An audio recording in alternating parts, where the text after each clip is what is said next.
नमस्कार दोस्तों, मैं अर्जुन आपका स्वागत करता हूँ स्टी बाय अर्जुन के यूट्यूब चैनल में। तो दोस्तों, आज की हमारी क्लास है भारत का सामान्य परिचय के बारे में। दोस्तों, आज की हमारी क्लास है, तो दोस्तों वीडियो को अंत तक जरूर देखना ताकि सभी क्वेश्चन जो है आपको आसानी से याद हो जाएं। साथ ही दोस्तों, अगर आप हमारे चैनल पर पहली बार आए हैं तो हमारे चैनल को भी सब्सक्राइब कर लीजिएगा, साथ ही बेल आइकन को प्रेस कर लीजिएगा ताकि हमारे आने वाले वीडियो का नोटिफिकेशन जो है आप तक पहुंचता रहे। चलिए दोस्तों, वीडियो को स्टार्ट करते हैं। तो आज की क्लास में आज का हमारा टॉपिक है दोस्तों भारत का सामान्य परिचय के बारे में। लेकिन उससे पहले हम ज्योग्राफी जीके में कौन कौन सा सिलेबस यानी चैप्टर्स जो है कवर करेंगे, पहले सिलेबस देखेंगे और उसके बाद जो आज का अपना टॉपिक भारत का सामान्य परिचय को स्टार्ट करेंगे। तो सबसे पहले भारत के भूगोल का सिलेबस में कौन कौन से हम टॉपिक यानी चैप्टर कवर करेंगे। तो भारत का एक सामान्य परिचय मतलब भारत का एक सामान्य परिचय, इसमें हम जानेंगे भारत का आकार एवं भौगोलिक अवस्थिति, भारत के कितने पड़ोसी देश हैं जैसे चाइना है, पाकिस्तान, बांग्लादेश, अफगानिस्तान, तो इन सभी के बारे में अच्छे से जानेंगे। भारतीय राज्यों एवं केंद्र शासित प्रदेशों की राजधानियाँ, भारत में कितने राज्य हैं, कौन कौन सी इनकी राजधानियाँ हैं, कितने यूटीज हैं इनकी राजधानियाँ। फिर इसके बाद आता है दोस्तों भू आकृतिक प्रदेश, इसमें उत्तरी तथा उत्तरी पूर्वी हिमालय, इसमें जितने भी हिमालय की श्रेणियाँ हैं सभी को एक एक करके अच्छे से जानेंगे। ट्रांस या पार हिमालय कितनी श्रेणियों से मिलकर बना है। बृहद या महान हिमालय, लघु या मध्य हिमालय, शिवालिक या बाह्य हिमालय, और साथ ही पूर्वांचल की पहाड़ियाँ यानी जो पूर्वोत्तर भारत के 7 राज्य अरुणाचल प्रदेश है, नागालैंड है, मणिपुर, मिजोरम, त्रिपुरा, मेघालय, असम, सिक्किम, इनमें कौन कौन सी पहाड़ियाँ हैं इन सभी को। हिमालय के प्रमुख दर्रे कौन कौन से हैं, जैसे दोस्तों उत्तराखंड में दर्रे नीति लेक, नीति दर्रा, लेपो लेक है, माना है, किंगरी बिंगरी है, तो ये सारे दर्रे हैं। इसी प्रकार हम जानेंगे प्रायद्वीपीय पठार, भारत में कितने पठार पाए जाते हैं, तो इन सभी के बारे में जानेंगे। जैसे छोटा नागपुर पठार है, बघेलखंड का पठार है, बुंदेलखंड का, दंडकारण्य पठार है, दक्कन का पठार है, इन सभी को जानेंगे। पश्चिमी घाट एवं पूर्वी घाट पर्वत, भारत के द्वीप समूह जैसे अंडमान निकोबार द्वीप समूह हैं, लक्षद्वीप समूह हैं, सोलसैट द्वीप है, श्रीहरिकोटा द्वीप, पुलिकट द्वीप, पंबन द्वीप, व्हीलर द्वीप, इन सभी के बारे में अच्छे से जानेंगे। अंडमान निकोबार द्वीप समूह, लक्षद्वीप और अन्य द्वीप यानी अदर आइलैंड कौन कौन से हैं। फिर जानेंगे अफवाह तंत्र। अफवाह तंत्र में हम जानेंगे भारत में कौन कौन सी नदियां हैं, जैसे हिमालय का अफवाह तंत्र में सिंधु नदी तंत्र और इसकी सहायक नदियाँ, गंगा नदी तंत्र और इसकी सहायक नदियाँ, ब्रह्मपुत्र नदी तंत्र और इसकी सहायक नदियाँ। फिर आते हैं प्रायद्वीपीय अफवाह तंत्र, मतलब जो दक्षिण भारत या प्रायद्वीपीय भारत है इसकी नदियाँ 2 प्रकार से बहती हैं, यानी कुछ नदियाँ ऐसी हैं जो कि बंगाल की खाड़ी में जल गिराती हैं, कुछ ऐसी हैं जो कि कहाँ पे अरब सागर में जल गिराती हैं। तो इसलिए इसको 2 भागों में बांट कर पढ़ते हैं। प्रायद्वीपीय अफवाह तंत्र को बंगाल की खाड़ी में जल गिराने वाली नदियाँ, अरब सागर में जल गिराने वाली नदियाँ, देश के प्रमुख जलप्रपात यानी वाटरफॉल, भारत की प्रमुख झीलें यानी लेक कौन कौन कौन सी, जैसे चिल्का लेक है, चोलामू लेक है, पुलिकट झील है, बुलर झील है, तो इन सभी के बारे में जानेंगे। बहुउद्देश्य परियोजनाएं यानी कौन कौन सी भारत में बहुउद्देश्य परियोजनाएं हैं, इनके बहुत सारे उद्देश्य होते हैं इसलिए इनको बहुउद्देश्य परियोजनाएं कहते हैं। इनको डैम या बांध भी कहते हैं।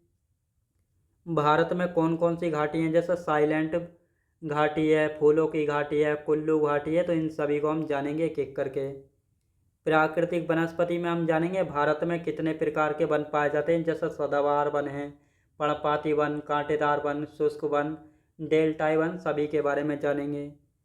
सोइल यानी मृदा, मृदा कितने प्रकार की है, तो मृदा का वर्गीकरण यानी क्लासिफिकेशन ऑफ मृदा, तो मुख्य 8 प्रकार की मिट्टी होती है और बाकी अन्य यानी गौण मृदाएँ कितनी होती हैं, 27 होती हैं। जैसे जलोढ़ मृदा ये भारत की सबसे उपजाऊ मिट्टी होती है, लाल मृदा, काली या रेगुर मृदा, लैटेराइट मृदा, पर्वतीय मिट्टी, शुष्क एवं मरुस्थलीय मिट्टी, जनजातियाँ, कृषि और खनिज संसाधन। इसके बाद परिवहन यानी ट्रांसपोर्ट, जनसंख्या, उद्योग और जलवायु। तो ये 12 चैप्टर हैं जिनको हम इंडियन ज्योग्राफी में कंप्लीट करेंगे। अब आते हैं विश्व का भूगोल यानी वर्ल्ड ज्योग्राफी का सिलेबस। इसमें ब्रह्मांड के बारे में, सौरमंडल, अक्षांश एवं देशांतर, पृथ्वी की गतियाँ, सूर्य ग्रहण एवं चंद्र ग्रहण कैसे होते हैं, ज्वार भाटा क्या है, पृथ्वी की आंतरिक संरचना एवं चट्टानें, महासागर एवं महासागरीय जलधाराएं, वायुमंडल, पवनें, ज्वालामुखी और महाद्वीप जैसे एशिया, अफ्रीका, उत्तर अमेरिका, दक्षिण अमेरिका, यूरोप, अंटार्कटिका और ऑस्ट्रेलिया। तो ये है वर्ल्ड ज्योग्राफी का सिलेबस जिसमें हम इन सारे चैप्टर्स को जो है कवर करेंगे। तो ये तो था सिलेबस किसके लिए, ज्योग्राफी जीके के लिए, जो कि एक एक चैप्टर हम अच्छे से जो है सबको कवर करेंगे। अब यहाँ पे हम बात करते हैं सबसे पहले ज्योग्राफी यानी भूगोल। तो ज्योग्राफी यानी भूगोल की यदि बात की जाए तो दोस्तों ज्योग्राफी जो है दो शब्दों से मिलकर बना होता है। यानी जियो का अर्थ होता है पृथ्वी और साथ ही ग्राफी का मतलब होता है डिस्क्राइब यानी अध्ययन करना। और ज्योग्राफी शब्द जो है एक ग्रीक भाषा का शब्द है, तो ये आपको याद रखना है। और साथ ही ज्योग्राफी शब्द का प्रयोग जो है यूनानियों के द्वारा किया गया था, याद रखें दोस्तों। यानी जो ज्योग्राफी शब्द है ये किसने दिया था, यूनानियों के द्वारा दिया गया है। पृथ्वी का वर्णन करना ही क्या कहलाता है, भूगोल कहलाता है। यानी ज्योग्राफी दो शब्दों से मिलकर बना है, जियो और ग्राफी। जियो का अर्थ होता है पृथ्वी, ग्राफी का अर्थ होता है डिस्क्राइब यानी वर्णन करना या अध्ययन करना। मतलब पृथ्वी का अध्ययन करना ही क्या कहलाता है, भूगोल यानी ज्योग्राफी कहलाता है। ज्योग्राफी कैसा शब्द है, ग्रीक भाषा का शब्द है। ज्योग्राफी शब्द किसके द्वारा दिया गया है, यूनानियों के द्वारा दिया गया है। ज्योग्राफी शब्द पहली बार किसने प्रयोग किया था, इरेटोस्थनीज है। और ये हैं इरेटोस्थनीज, तो ये आपको याद रखना है। व्यवस्थित भूगोल का जनक किसको कहा जाता है, इरेटोस्थनीज को ही जो है व्यवस्थित भूगोल का जनक भी कहा जाता है। तो ये आपको अच्छे से यहाँ पे याद रखना है। अब आते हैं दोस्तों यहाँ पे अलेक्जेंडर बोन हम्बोल्ट। तो ये हैं अलेक्जेंडर बोन हम्बोल्ट, जिनको जो है आधुनिक भूगोल का जनक कहा जाता है। किसका, आधुनिक भूगोल का इनको जनक कहा जाता है। और इनकी एक पुस्तक भी है अलेक्जेंडर बोन हम्बोल्ट की, जिसका नाम है कॉस्मोस। इस कॉस्मोस पुस्तक में जो है ब्रह्मांड के बारे में बताया गया है। तो यदि आपसे क्वेश्चन पूछा जाता है आधुनिक भूगोल का जनक कौन है, अलेक्जेंडर बोन हम्बोल्ट हैं। इनकी एक पुस्तक भी है जिसका नाम है कॉस्मोस, जिसमें ब्रह्मांड के बारे में बताया गया है। साथ ही इन्होंने एक शब्द दिया था क्लाइमेटोलॉजी, शब्द किसने दिया है, अलेक्जेंडर बोन हम्बोल्ट ने।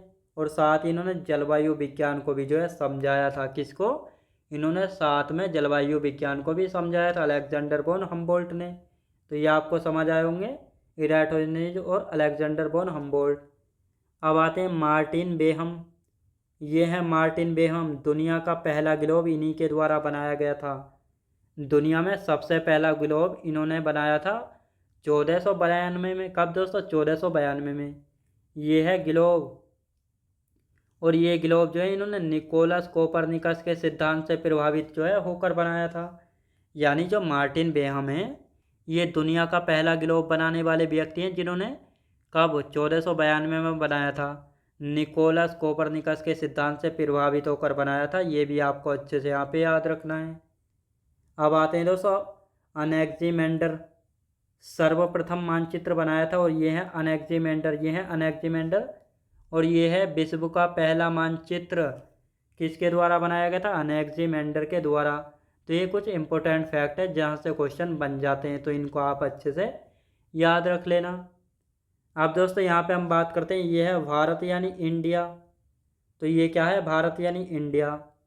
ये है नॉर्थ, ईस्ट, ये वेस्ट हो गया और ये हो गया साउथ। अब भारत के उत्तर में क्या है, हिमालय पर्वत है। तो दोस्तों ये जो है ये है भारत के उत्तरी सीमा पर हिमालय पर्वत। अब भारत के उत्तरी सीमा पर हिमालय पर्वत है। हिमालय पर्वत के दक्षिण में पड़ता है उत्तर भारत का विशाल मैदान। और ये है भारत का पश्चिमी हिस्सा, भारत के पश्चिम में पड़ता है अरब सागर। क्या, अरब सागर। भारत के पूर्व में बंगाल की खाड़ी, भारत के दक्षिण में पड़ता है हिंद महासागर। तो ये आपको याद रखना है, क्या पड़ता है, हिंद महासागर। अब साथ ही हम बात करते हैं जो अरब सागर है यहाँ पे पड़ता है लक्षद्वीप समूह। अब ये जो बिंदे बिंदे दिखाई दे रहे हैं ये है लक्षद्वीप समूह, जो कि कहाँ पर है, अरब सागर में। अब ये जो मैप बना हुआ है ये है अंडमान निकोबार द्वीप समूह का मैप, जो कि कहाँ पर है, बंगाल की खाड़ी में है अंडमान निकोबार द्वीप समूह, जिसमें टोटल 572 द्वीप हैं, जिनमें सबसे बड़ा द्वीप मध्य अंडमान है। सबसे उत्तरी द्वीप कौन सा, लैंडफॉल द्वीप है। सबसे दक्षिणी अंडमान कौन सा है? ग्रेट निकोबार है, जिस पर भारत का दक्षिणतम बिंदु इंदिरा पॉइंट स्थित है। साथ ही अंडमान निकोबार द्वीप समूह की राजधानी पोर्ट ब्लेयर दक्षिणी अंडमान पर स्थित है। ये है लक्षद्वीप समूह जो कि अरब सागर में स्थित है। इसमें टोटल 572 नहीं, टोटल 36 आइलैंड है, जिसकी राजधानी कावारत्ती। सबसे बड़ा द्वीप है एंड्रोथ द्वीप। सबसे दक्षिणतम द्वीप है मिनिकोय द्वीप। और साथ ही यदि बात करेंगे तो लक्षद्वीप समूह जो है एक प्रवाल भित्ति से निर्मित द्वीप है, याद रखेंगे। और भारत के दक्षिण में पड़ता है हिंद महासागर यानी इंडियन ओशियन। और यही इसी इंडियन ओशियन की ये दो शाखाएं हैं, बंगाल की खाड़ी और अरब सागर। साथ ही इंडियन ओशियन में एक छोटा सा द्वीपीय देश पड़ता है जिसका नाम है मालदीव। तो ये आपको अच्छे से याद रखना है। तो ये थी आज की हमारी क्लास, जिसमें आज की क्लास में हमने अच्छे से सिलेबस जाना है। अब कल की क्लास में अच्छे से हम इसको स्टार्ट करेंगे जो इससे आगे का बचा हुआ है। तो आज की क्लास हमारी यहीं तक रहेगी। तो मैं उम्मीद करता हूँ आपको वीडियो क्वालिटी, कंटेंट वगैरह सभी कुछ आपको पसंद आया होगा। पसंद आया तो लाइक शेयर और सब्सक्राइब करना बिल्कुल भी ना भूलें। साथ ही दोस्तों, अगर आप हमारे चैनल पर पहली बार आएँ तो हमारे चैनल को भी सब्सक्राइब कर लीजिएगा, साथ ही बेल आइकन को प्रेस कर लीजिएगा ताकि हमारे आने वाले वीडियो का नोटिफिकेशन आप तक पहुंचता रहे। चलिए दोस्तों, मिलते हैं नेक्स्ट वीडियोज़ में।